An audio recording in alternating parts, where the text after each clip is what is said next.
How's it going, family? Welcome back to the channel. So I wanted to make a quick video to talk about something that I feel needs to be discussed a lot more frequently. And that's around trouble not lasting always. If you stay tuned to the video to the end of the video, it'll all make sense for you. We believe in educating you on this channel, and so therefore, I believe this topic is warranted. So as everyone is aware, we are in a bear market. The economy has been up and down. We've been in a pandemic. We've seen people lose their lives. We've seen things in regards to people losing their jobs. Prices of food is through the roof. Price of gas is through the roof. Bills are extremely high. Everything is through the roof. However, I wanted to tell you why I feel trouble will not continue to last always. And we're going to tie this back to crypto. So just stay tuned and you'll understand what we mean. So first, I wanted to start off by taking a look over here at the overall crypto market. So if we look at the overall global crypto market cap, we'll see that we're sitting at around $1 trillion. And that's about almost a percent up from this time yesterday. So if we go down and we look at the pricing and where all the other crypto projects, top crypto projects are, we can see that there is a sea of red. Bitcoin, red. Ethereum, red. Tether, we're not going to look at. That is a stable coin. USDC, stable. BNB, red.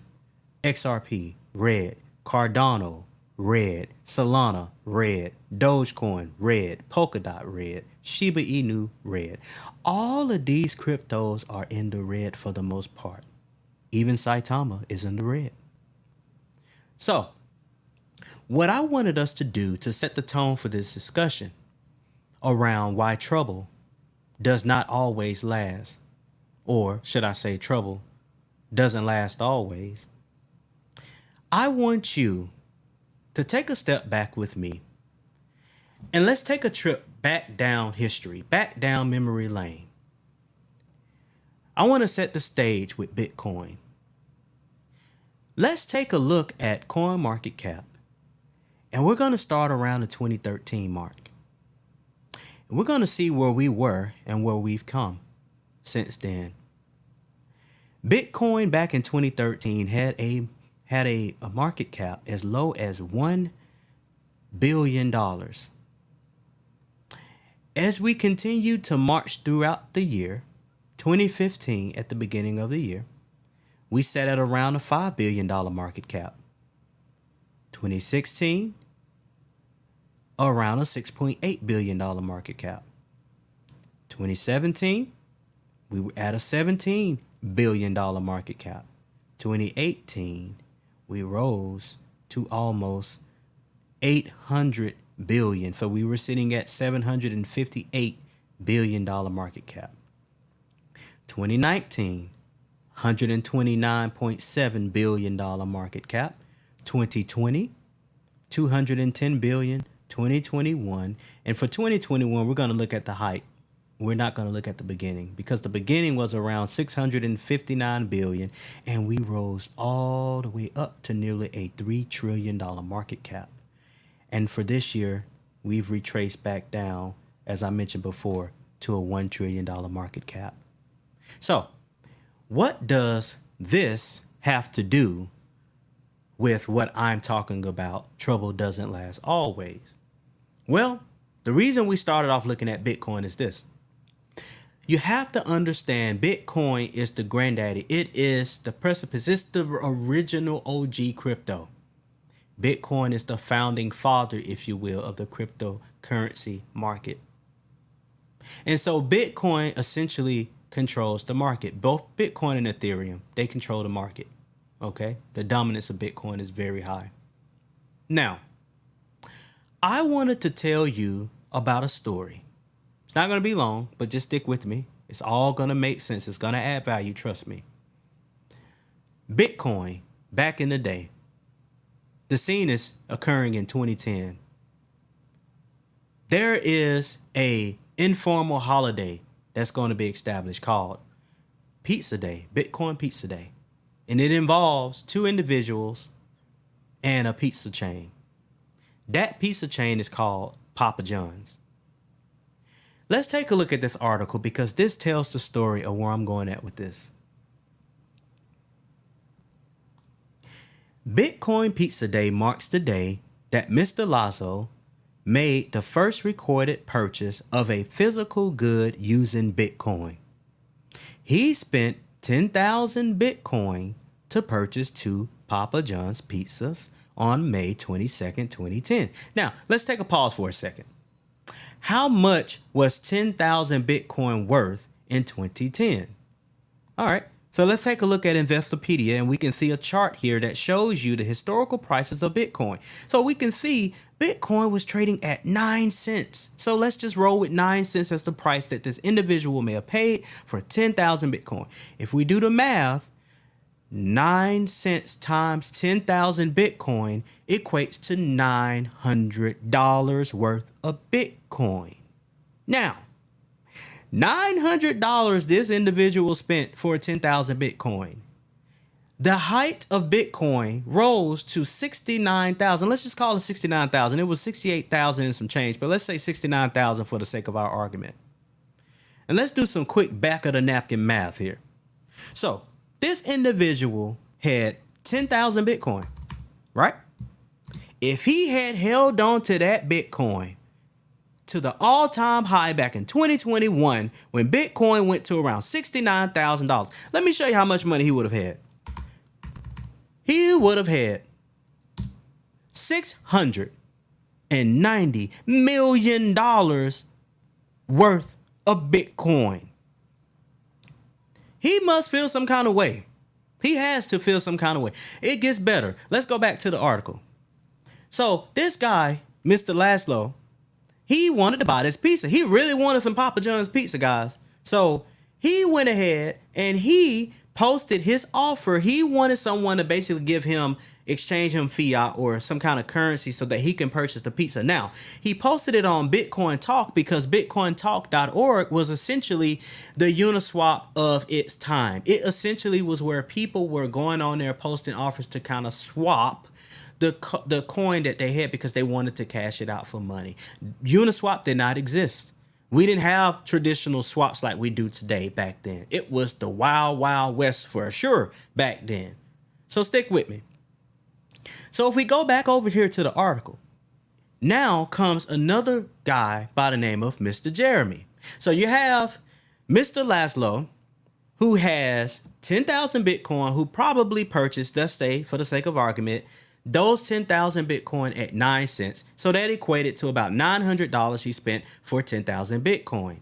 Then flash forward, he traded that Bitcoin, or he sold that Bitcoin to Mr. Jeremy, who offered him $41 in money, fiat, so that he can purchase those pieces because Papa John's did not accept Bitcoin. They only transacted in fiat currency at that point. So not only did Mr. Laszlo sell his 10,000 Bitcoin at a loss at about $41 for 10,000 Bitcoin, that would have been worth $690 million, close to $1 billion.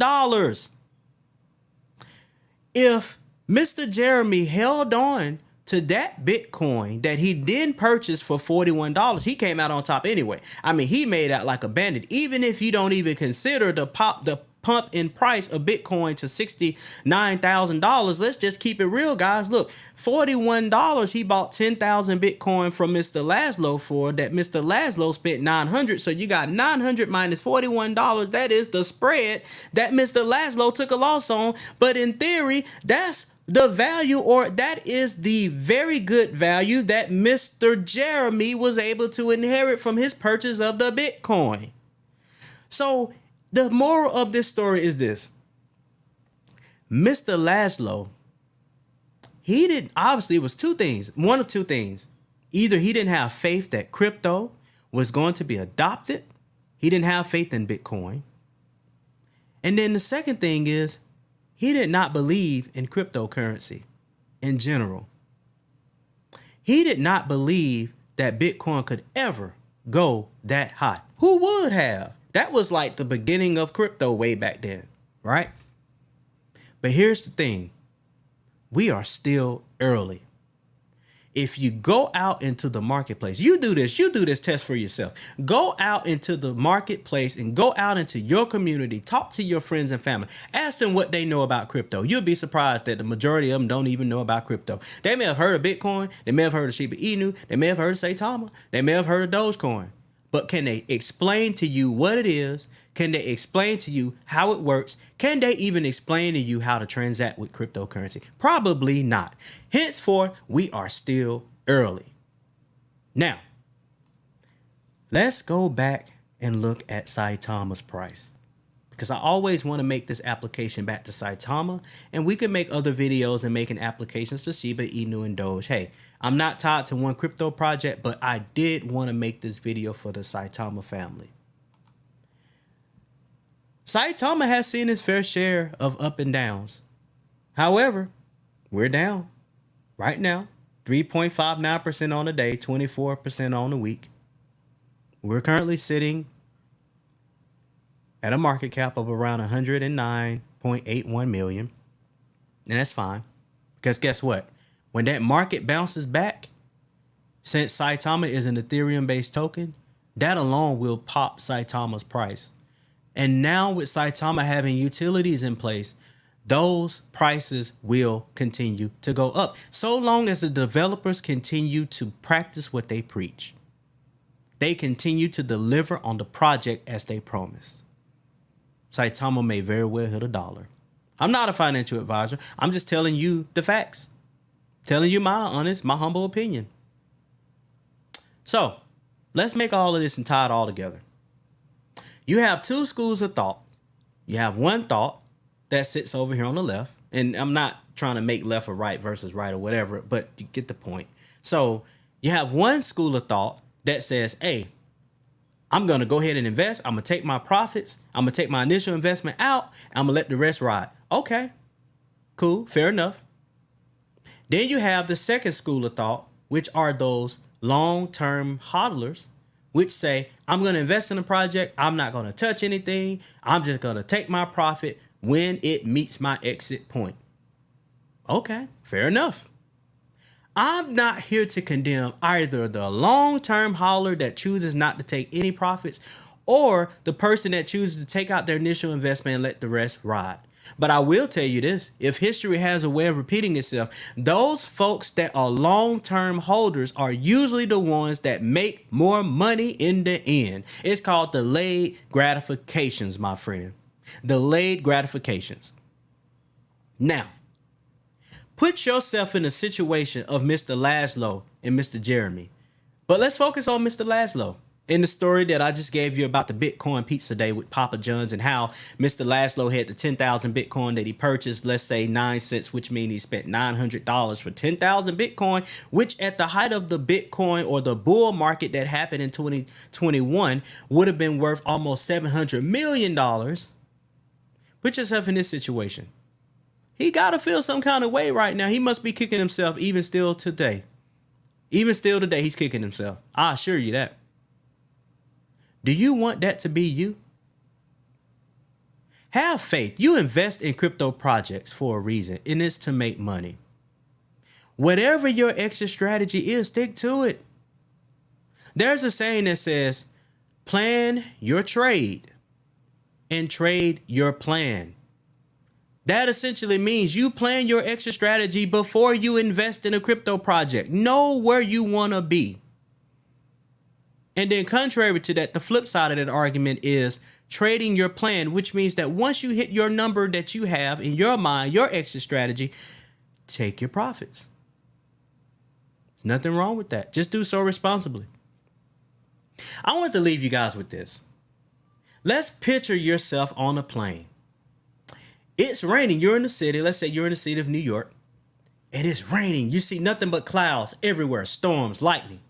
And let's say the plane is cleared to take off. To you, the person that's on the ground, you feel like it's just rainy, stormy, and dreary everywhere, as far as the eye can see. But as you begin to ascend in the plane up into the heavens, you look and you break through the clouds. And what do you see? Lo and behold, you see sunshine. You see nothing but blue sky, You see the beauty of creation.